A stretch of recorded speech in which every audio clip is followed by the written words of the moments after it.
Hey, Andrew, Northwest Coins here. What's going on, YouTubers? I found this in Pocket Change. 2012 G. No. Red. Ink waves.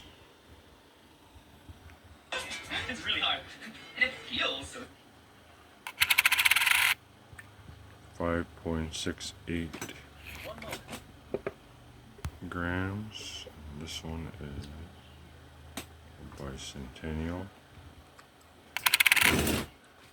5.56.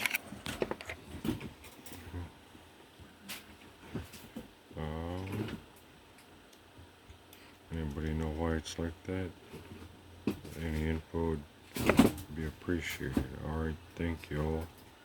Andrew, Northwest Coins here. Later.